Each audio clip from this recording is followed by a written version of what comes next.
Thanks for joining the H+ Boot program. Shortly you'll be receiving your new gear. Before that happens, I want to go over some things that will help you perform better out on the water and go over unboxing your product. Before we do that, let's go over some tools that you'll need.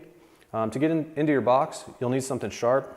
I like to use a set of keys just to rip through the tape. A box cutter will also do. You'll also need a screwdriver. We recommend a number 3 screwdriver to put your bindings on your board, not a number 2 screwdriver. A number 3 screwdriver head is bigger and it grabs the head of the screw better. A number 2 screwdriver can strip them out and it doesn't allow you to get the binding screws as tight as a number 3 screwdriver. So make sure you use a number 3 screwdriver. And you also need a tape measure. We're going to use this to measure your old stance width and then transfer that to put your new boots on your board. Before we go over unboxing your product, I want to talk about stance angles for a second. I want to show you a simple way to find a good starting stance angle. And this can help you perform better out on the water and also help prevent injury. So what you can do is stand with your feet right underneath your shoulders, move each foot about an inch outward, and then you'll want to do a full squat. As you squat, lean your weight a little bit over your heels and let your feet just kind of relax. And as you get to the bottom of your squat, your feet should kind of turn out. Your knees and your legs should force your feet outward and they should just fall into a good stance angle. And then stand up one more time and then do one more full squat and you'll see that your knees track better with your feet. This is a great starting stance angle. Now the reason this is important is because if you have bow legs where your knees kind of, or your legs kind of bow outward, or if you're knock-kneed and your knees kind of bow inward, then if you have the wrong stance angle in respect to your leg type, you can injure yourself a lot more easily. So if you're bow-legged, you're generally going to have a straighter forward, less duck stance angle. So duck stance is when your toes are angled outward like this, kind of like a duck stands on the ground. So a good starting stance angle for most people is about 12 degrees ducked outward. So if you're bow-legged, generally you're going to be a little less ducked, or you can be. You'll want to do that test that I told you about to find out where your knees track and where your knees or your feet fall into position. But sometimes if someone's really bow-legged, they'll have a little bit straighter of a stance than someone who's not. If someone's knock-kneed, they can have a little bit more ducked of a stance because their knees kind of fall inward.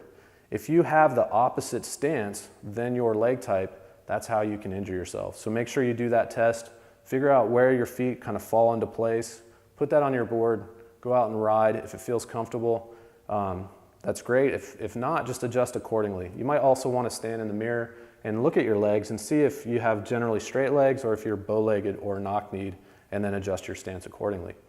Next, I want to talk about how to find an easy way to find your stance width. So for this, we're going to grab our tape measure. And before you disassemble your board to put your new bindings on your board, I want to show you a way to measure to find the stance angle, or stance width rather. So grab your tape measure. The way that I like to tell people to figure out their stance width is you measure from the center bolts and then you add one side plate width. Stance widths are measured from the very center of each binding.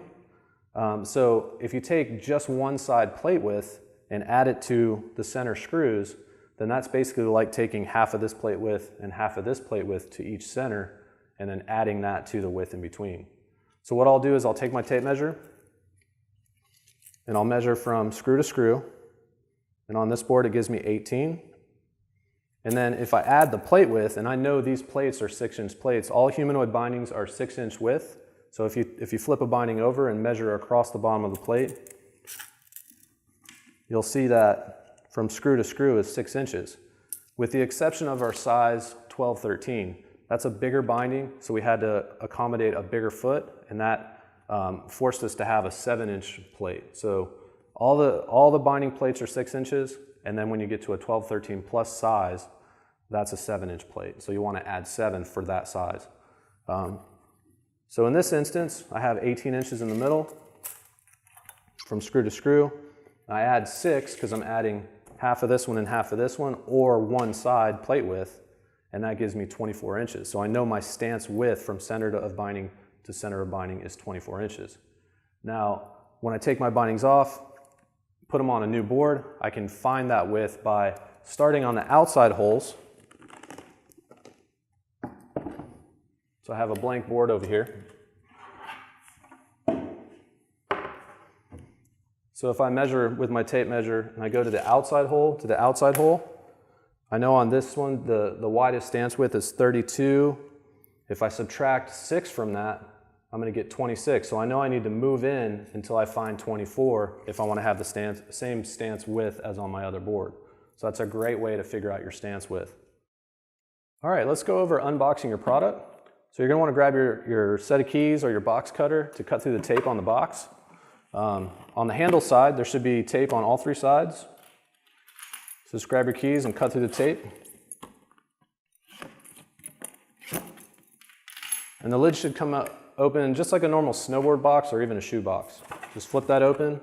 You should find your product packaged nicely inside. You'll also find a bag of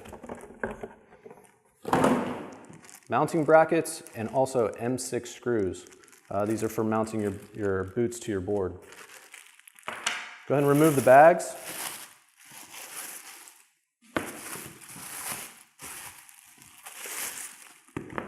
Toss those aside. And then on the side of each pair of boots, you'll find a little pamphlet. You might want to go through this and get familiar with all the features of the boots. And then also, don't forget to visit our website to get familiar with any warranty information that might be helpful to you. All right, so let's go ahead and set up your boots on your board. So we're going to take the Howl boots and put them on this wakeboard. And we're going to take the stance from our old board and we're going to try to find it on our new board. So I'm going to take my tape measure. I'm going to find 24 inches. So here I found the inserts that are 30 inches apart. I'm going to minus 6 and that's going to give me my 24. So I'm going to go ahead and place my boots in between those inserts. And then I'm going to grab my binding hardware and 1 screw. Now when you're mounting your boot to your board, we recommend that you only thread a couple threads on this one side. Don't tighten this side all the way down first because that's what causes the cross threading on the other side sometimes. So that's one big mistake that riders make is they'll tighten this side all the way down and then when they try to thread this one, it puts the binding on kind of a weird angle and forces the screw in at a weird angle and it could cross thread the screw and then it's really hard to get that off and rethread it properly.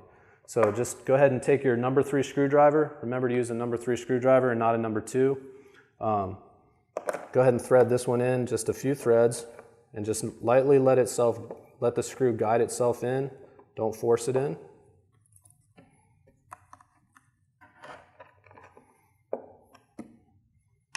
I got that nice and loose, so I can still move the boot and line it up with my stance angle on the other side.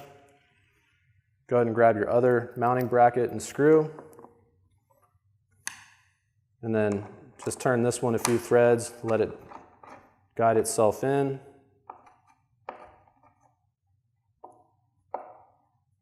Okay, when you have each side about 3 turns in, then you can tighten them all the way down together and you know that they're not cross-threaded. So go ahead and crank those down as tight as you can.